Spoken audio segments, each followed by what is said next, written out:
ডাকসু নির্বাচন পরবর্তী সময়ে আপনারা বিভিন্নভাবে আমাদের অবস্থান সম্পর্কে জানতে চেয়েছেন, আমাদেরকে বিভিন্নভাবে আপনারা মেসেজ পাঠিয়েছেন।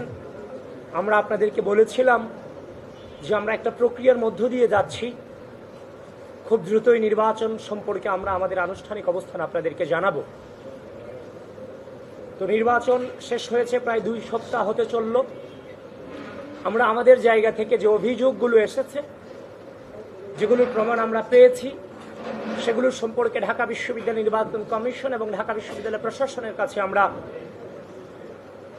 লিখিত আবেদন জানিয়েছি। লিখিত আবেদন জানানোর পরে আমরা দেখতে পাচ্ছি যে সেখানে কালক্ষেপণ হচ্ছে, আমাদেরকে অ্যাভয়েড করে চলার একটা চেষ্টা তারা করে যাচ্ছে। যারই ফলশ্রুতিতে নিয়মের মধ্য দিয়ে একটি সময় পার করার পরে যে অভিযোগগুলো তাদেরকে জানিয়েছি, সেই অভিযোগগুলো আপনাদেরকে জানানোর প্রয়োজন বোধ করছি। যারই ফলশ্রুতিতে আজকে আমরা এই সংবাদ সম্মেলনের আহ্বান করেছি এবং আমি ডাকসু হল সংসদ নির্বাচন 2025-এ নির্বাচনকালীন অনিয়ম ও অসঙ্গতির বিষয়ে আমাদের অবস্থান স্পষ্ট করছি। 1, ভোটারকে নির্দিষ্ট প্যানেলের পক্ষে ভোট দেয়া ব্যালট পেপার সরবরাহ এবং ভোটার উপস্থিত হবার আগেই ভোটার তালিকায় উপস্থিতির স্বাক্ষর দিয়ে দেয়া সহ নানাবিধ জালিয়াতির সংবাদ নির্বাচন চলাকালীন সময়ে গণমাধ্যমে প্রকাশিত হয়েছে।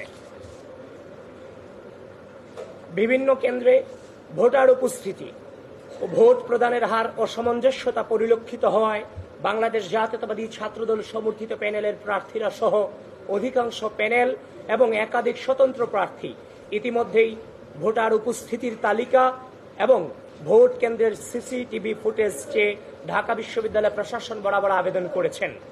কিন্তু ঢাবি প্রশাসন সে বিষয়ে বারবার আশ্বাস দিলেও কার্যকর কোনো পদক্ষেপ গ্রহণ না করে কালক্ষেপণ করে চলেছেন। 2, 2019 সালের সর্বশেষ ডাকসু হল সংসদ নির্বাচনে ব্যালট পেপারে ক্রমিক নং না থাকায় ছাত্রলীগ নীরবে ভোট কারচুপির সুযোগ তৈরি করতে পেরেছিল। কিন্তু দুঃখজনকভাবে এবারের নির্বাচনে ব্যবহৃত ব্যালট পেপারেও কোনো ক্রমিক নম্বর ছিল না। এছাড়াও ছাপানো ব্যালট পেপারের সংখ্যা, ভোট কেন্দ্রে সরবরাহকৃত, ব্যবহৃত এবং বাতিল হওয়া ব্যালট পেপারের সংখ্যা এবং ভোট গ্রহণ শেষে ফেরতকৃত ব্যালট পেপারের সংখ্যা এখনো পর্যন্ত কোথাও প্রকাশ করা হয়নি। এমনকি বারবার জানতে চাওয়ার পরেও এ সংক্রান্ত তথ্যাদি কেন্দ্রে দায়িত্বরত পুলিং এজেন্টদেরকে জানানো হয়নি। ফলাফল প্রকাশের পর উল্লেখিত অভিযোগগুলো নিয়মানুসারে চিফ রিটার্নিং অফিসার বরাবর দায়ের করতে গেলে তিনি এসব বিষয়ে ঢাবি প্রশাসনের সাথে যোগাযোগের পরামর্শ দেন। পরবর্তীতে ব্যালট পেপার সংক্রান্ত ইস্যুতে একাধিক প্রার্থী ও পুলিং এজেন্ট কর্তৃক যথাযথ প্রক্রিয়া অনুসারে অভিযোগ দায়ের করার পরও ঢাবি প্রশাসন তদন্তের মাধ্যমে প্রয়োজনীয় ব্যবস্থা গ্রহণ না করে নানা অজুহাতে কালক্ষেপণ করে চলেছেন। প্রিয় সাংবাদিক বন্ধুগণ, আমরা তাদেরকে যথেষ্ট সময় দিয়েছি, আমরা তাদের কাছ থেকে সময় নিয়েছি। এর প্রক্রিয়ার মধ্য দিয়ে কিন্তু সময় নিয়েই আপনাদের সামনে উপস্থিত হয়েছি। এই নির্বাচনের দিন থেকে শুরু করে পরবর্তী সময়ে যেই ধরনের অসামঞ্জস্যতা আমরা দেখেছি, আমরা ইচ্ছা করলেই রাজনৈতিক যে সংস্কৃতি বাংলাদেশের ছিল, বিভিন্ন কারচুপি হওয়া এবং নেগেটিভ রেজাল্ট আসার পরে বিভিন্ন আন্দোলন করা, আপনারা আমাদেরকে জিজ্ঞাসা করেছিলেন যে আমরা কোনো আন্দোলনে যাব কিনা, কোনো প্রকার মিছিল মিটিং কিংবা অবরোধে যাব কিনা।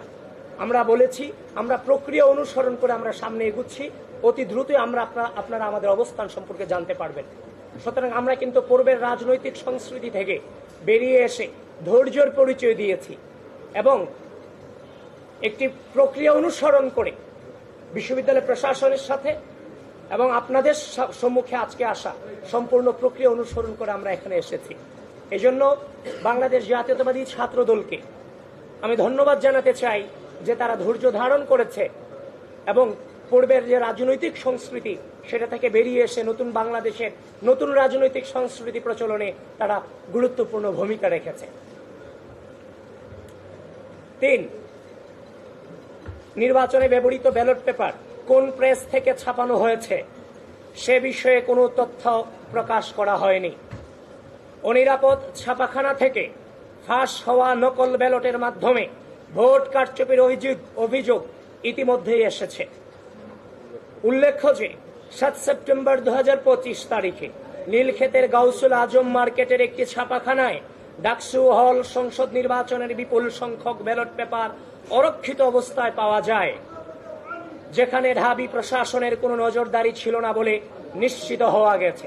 প্রিয় সাংবাদিক বন্ধুগণ, ব্যালট এই নির্বাচনের প্রধানতম গুরুত্বপূর্ণ জিনিস। সে জিনিস অনিরাপদ অবস্থায় 7 তারিখ রাতে সেখানে পড়ে থাকবে। আশা করি সেটা আপনারাও মেনে নেওয়ার মতো পরিস্থিতিতে নেই।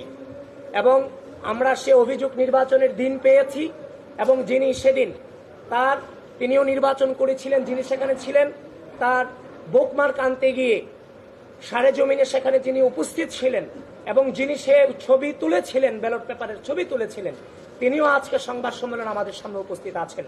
প্রিয় বন্ধুগণ, আমরা নির্বাচনের দিন যখন এই ছবি পেয়েছি আমরা বিশ্বাস করতে চাইনি।